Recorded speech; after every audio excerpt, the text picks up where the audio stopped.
আসসালামু আলাইকুম। এনটিভির ইউরোপের সংবাদে আপনাদের স্বাগত জানাচ্ছি আমি কাজী আমরিন। পরিবার, সমাজ ও সন্তানদের জীবন উন্নয়নে মায়েদের ভূমিকার স্বীকৃতি দিতে পিলার প্রোডাকশনের উদ্যোগে অনুষ্ঠিত হলো মা আমার মা অ্যাওয়ার্ড প্রদান অনুষ্ঠান। মঙ্গলবার লন্ডনের দি ডেকোরিয়াম হলে প্রথমবারের মতো আয়োজিত সম্মাননা প্রদান অনুষ্ঠানে বিভিন্ন ক্ষেত্রে আদর্শ মাদের মধ্য থেকে 10 জন ব্রিটিশ বাঙালি মাকে সম্মাননা প্রদান করা হয়। সমাজ গঠনে মহিয়সী এসব নারীদের সম্মাননা নিয়ে আরও বিস্তারিত দেখুন আমাদের রিপোর্টার শাহনেওয়াজ রকির রিপোর্টে। ছবি তুলেছেন সামিউল ইসলাম চয়ন।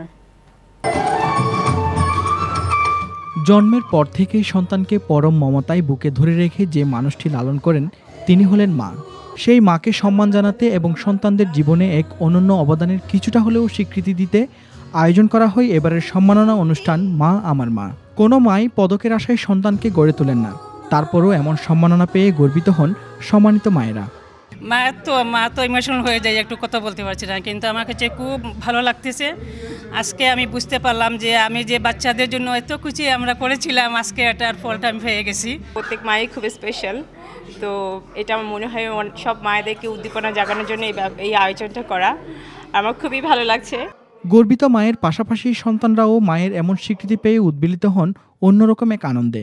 এই সম্মাননা অনুষ্ঠানের আয়োজক এবং এর সাথে সংশ্লিষ্টরাও এই ধরনের অনুষ্ঠানের আয়োজন করতে পেরে সন্তোষ প্রকাশ করেন এবং আশা করেন আগামীতেও এই ধরনের অনুষ্ঠান আয়োজন করার। এটা ইনশাআল্লাহ যদি আপনাদের সবার সাপোর্ট থাকে এবং আমাদের মাদের সাপোর্ট থাকে, তা আমাদের এটা ইচ্ছা যে এভরি ইয়ার মাদার্স ডে টাইমে এটা আমরা এভরি ইয়ার ইনশাআল্লাহ করে যাব। সাপোর্টিং মা আমার মা, who wouldn't? Come on. Mama, we all love our mama, and I think this is an opportunity for 18 Bangla UK and 18 Bangla families as well to support this sort of. বুলবুল হাসানের উপস্থাপনায় এবারের সম্মাননা অনুষ্ঠানে পদক প্রদান করেন ব্যারোনেস পলাউদ্দিন, এনটিভিসিইউ সাবরিনা হোসাইন সহ ব্রিটেনের বিশিষ্ট নারীরা। সেই সাথে আয়োজন করা হয় মূলধারার শিল্পীদের নিয়ে সাংস্কৃতিক অনুষ্ঠান।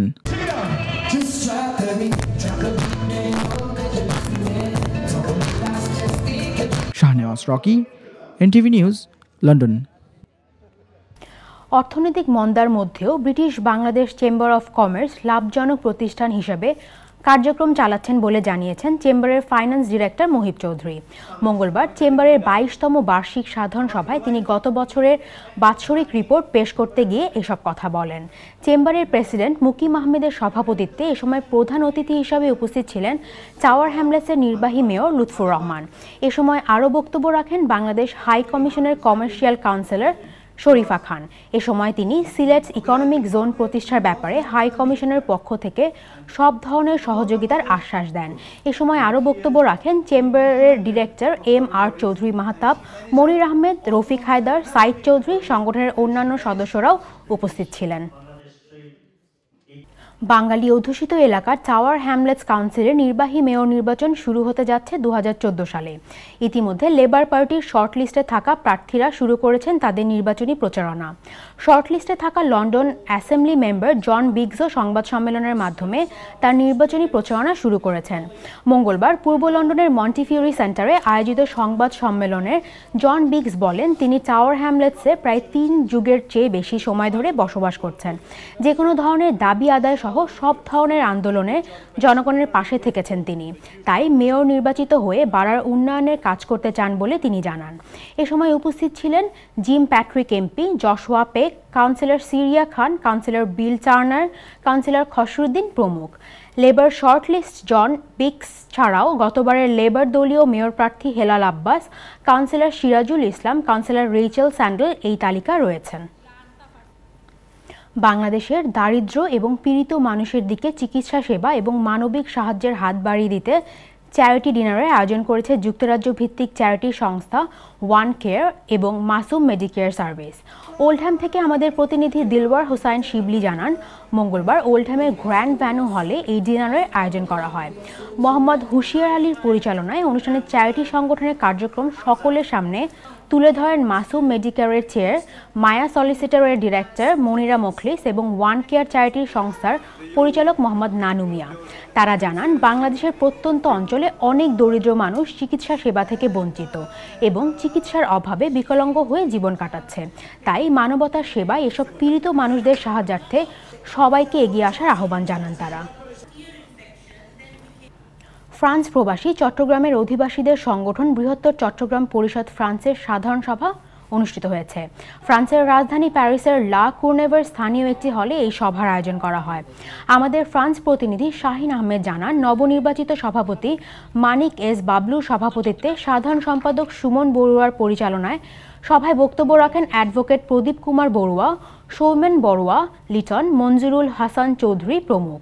এ সময় নবগঠিত কমিটিকে সকলের সামনে পরিচয় করিয়ে দেওয়া হয়। এছাড়াও বক্তারা সংগঠনের গতিশীলতা ফিরিয়ে আনতে নবনির্বাচিত কমিটিকে সাহায্য করার জন্য সকলের সহযোগিতা কামনা করেন।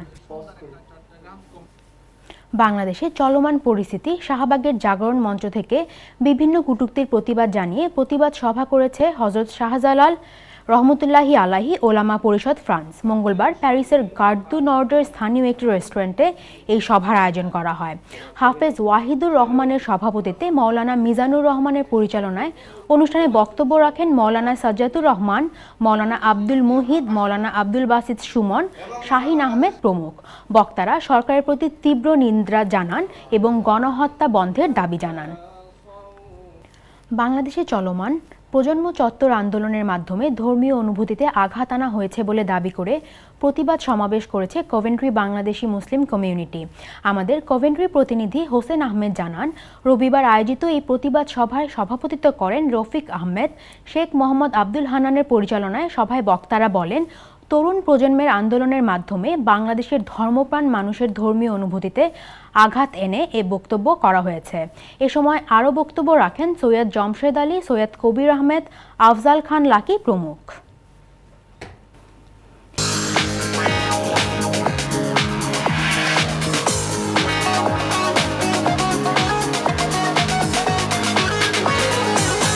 এবারে বাণিজ্য সংবাদ। ইয়র্কশায়ারের ব্রাডফোর্ডের দীর্ঘদিন ধরে সফলতার সাথে ব্যবসা করে আসছে ইউরো বাংলা ফুডস। সম্প্রতি প্রতিষ্ঠানটির পরিচালক মোহাম্মদ রওশন আলী ও মোহাম্মদ আশরাফ আলী এনটিভিকে জানান, উন্নত গ্রাহক সেবা আর সুলভ মূল্যের কারণে শুরু থেকেই জনপ্রিয় তাদের প্রতিষ্ঠান। 2005 সালে প্রতিষ্ঠিত ইউরো বাংলা ফুডস ব্যবসার শুরু থেকেই তাজা শাকসবজি, ফলমূল, মাছ মাংস সহ নিত্য প্রয়োজনীয় জিনিসপত্র সরবরাহ করে আসছে। সময়ের সাথে গ্রাহকদের চাহিদার প্রতি লক্ষ্য রেখে তারা এশিয়ান কমিউনিটির বিভিন্ন প্রয়োজনীয় পণ্য সরবরাহ করে থাকেন বলে জানান।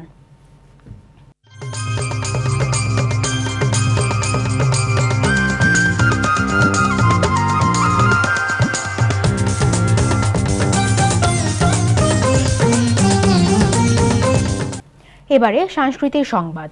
বাঙালি সংস্কৃতি প্রবাসীদের মাঝে তুলে ধরার লক্ষ্যে স্পেনের বার্সেলোনার বাংলাদেশ মহিলা সমিতি ইন কাতালোনিয়ার উদ্যোগে পিঠা উৎসবের আয়োজন করা হয়েছে। আমাদের স্পেন প্রতিনিধি ফয়জুল হক রানা জানান, সোমবার বার্সেলোনার স্থানীয় একটি হলে এই উৎসবের আয়োজন করা হয়। এ সময় সংগঠনের সদস্যরা নানান স্বাদের বাংলাদেশি পিঠাপুলি নিয়ে আসেন। আয়োজকেরা জানান, এ ধরনের আয়োজনের মাধ্যমে প্রবাসী নতুন প্রজন্মের কাছে দেশীয় সংস্কৃতি তুলে ধরার পাশাপাশি প্রবাসীদের মাঝে দেশকে কাছে এনে দিবে। উপস্থিত ছিলেন বার্সেলোনায় নিযুক্ত বাংলাদেশের অনারারি কাউন্সিলর রামন পেদ্রো। এই ছিল আমাদের হাতে আজকের মতো ইউরোপের সংবাদ। নিচ্ছি ছোট্ট একটি বিজ্ঞাপন বিরতি, ফিরে এসে থাকছে আমাদের নিয়মিত আয়োজন প্রতিদিনের সিলেট।